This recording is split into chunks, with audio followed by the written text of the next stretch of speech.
right, guys. First off, start your game up. I play on a PC. I have a 2080 Ti.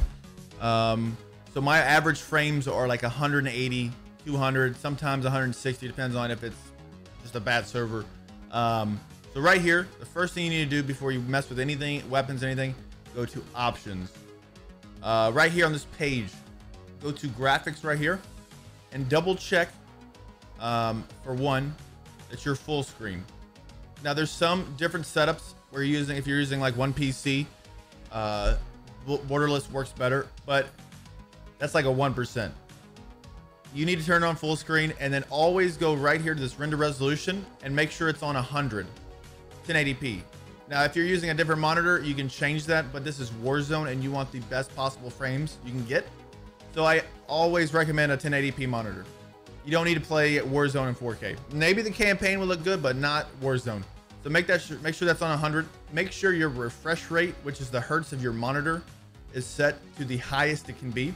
And if it's not what you think it is, you might have to go into the NVIDIA settings on your actual like desktop and make sure your monitor is either connected correctly with the HDMI or DisplayPort cable, or you got to do an update on NVIDIA drivers. But other than that, yeah. All right, so then as we go down here, let me move my camera for you. Boom, boom, boom.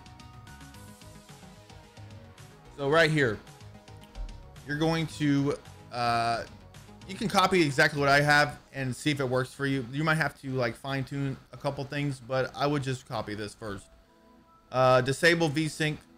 The custom frame rate, I made it maximum because I'm running a 2080 Ti. It should be able to handle anything. I don't think it really has any effect on anything. I disabled the highlights because most of y'all are using a streaming service to broadcast your game, so you're already recording that way. You don't need NVIDIA also doing it. It's gonna mess up. Right here, the RGB is for your monitor and the other one is for your TV. Most of y'all are playing on a monitor, but if you happen to be playing on a TV, make sure it is on the BT1886. Second thing is, you do not have to run your textures on high. I actually would recommend probably running on low. I was doing that for a video.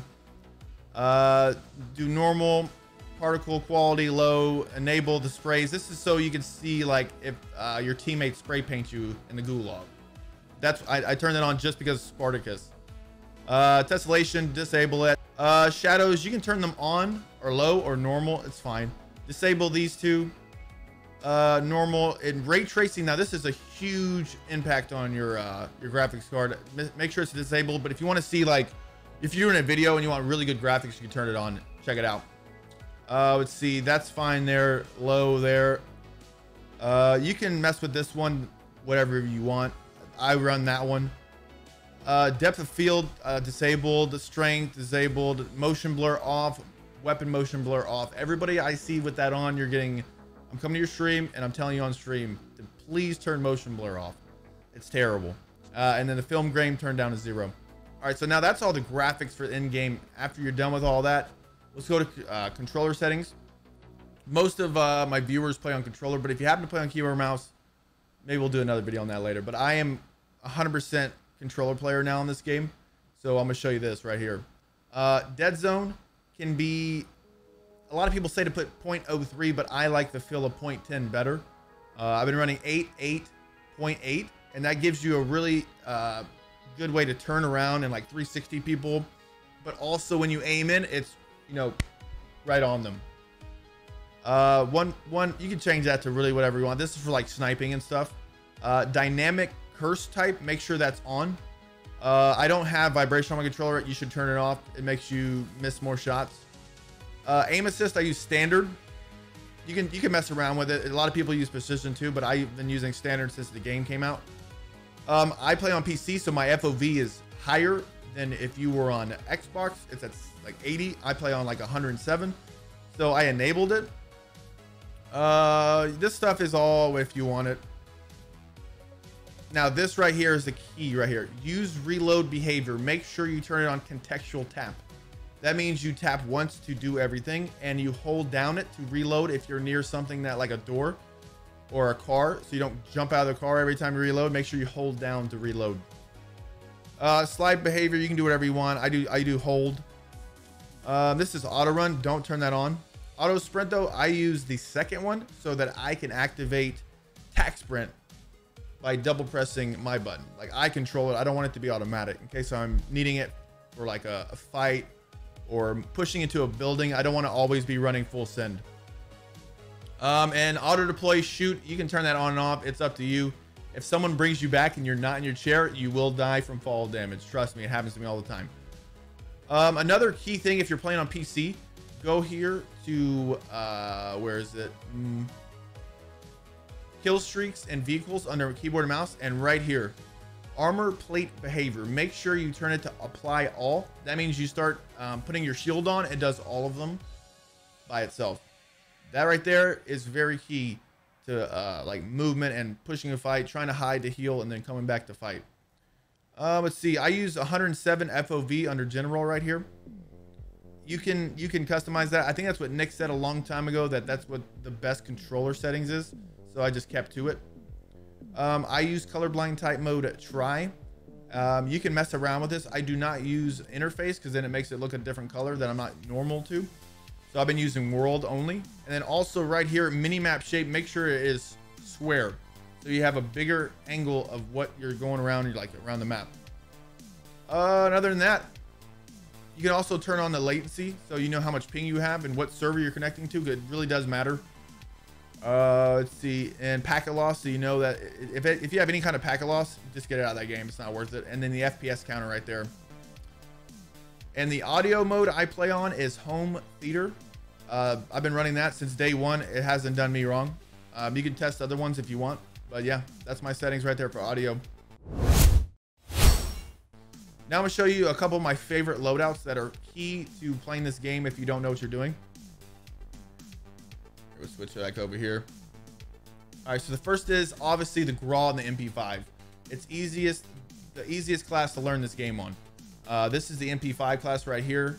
You can just adjust either using the mono muzzle or the integral mono right here. It's up to you. One's quicker. I feel like with this one, you have a longer shot and you can pretty much use your MP5 sometimes in AR if you run out of bullets and you need a quick switch. Boom, boom, bang, bang. You can mess around with these two as well. I use the Stiple, so it's really quick around the corners, you know, shooting people. And then let's go to the GRAW. This is the simplest class. Everybody uses it. I use the rubber, so it's recoil control. And then the 60 round, the commando. This is, everybody's seen this GRAW class. But if you want an easy class to learn, boom, try that one first. I always use EOD, overkill, and amped right here. As long as also with the C4 and the stuns. A lot of people use heartbeat sensors. I'm not one of those people. I hate sitting around looking like this the whole game. It's also, I feel like it's boring for viewers to watch you when all you're doing is sitting there looking at a heartbeat sensor. I use the stuns. I want to get in the action, throw a stun them, boom, MP5, you're done. Next. Also a good class to use is this M4 if you want to switch around with the MP5 as well. The rubber grip for recoil control. The commando, the 60, the stock M16, and the mono. This is the same kind of build as the GRAW. It's a good class to learn on. Let's see. Also, I've been liking the AMAX. This AMAX right here, I would give it a try, but only after using like mastering the M4 and the GRAW, because this has a lot more recoil, but it hits, I feel like, just a tight or a tad bit more. And it's fun to use, and obviously I have the platinum on it, so it looks badass when you're using it on stream and stuff. But yeah, those are good 3 starter classes. Also my sniper. I know a lot of people ask me what do I use on the car. Boom. I love this gun right here. It's so much fun to use. And also having the obsidian on it looks sick. One day soon to have platinum, because I think platinum would look dope too. But yeah, the mono, the 21.2, the tac laser, the sniper scope. Now you can use a different scope if you want. But that's what I'm using right now. And then the sport comb. This gun will do, if you hit them in the head, they're going down instantly. Boom. And then other than that, I think that's about covers it. You can also make a kilo class. I don't have it set up right now, but it's exactly the same as the M4 and the GRAW and the AMAX. They're all built the same way. The variety of the game and the guns right now are all-time high. Back then when the Brune was like the master of it, it was kind of boring dying to the same gun every single game. So yeah, if you do all those settings and make sure everything's looking good, I think this will make you better. Also real quick, boom, this is what I use every day. I recommend the PS4 controller over an Xbox controller, especially a Scuff, because it's just, I don't know, the movement when you're moving around, it's so much easier to have the toggles right here. Also, I use A and B on the back, so I slide, jump, slide, jump, slide, jump. It's easier to, what do you call it? The movement, sprint cancel. So when you slide cancel and you keep that ultimate or unlimited sprint running around the map.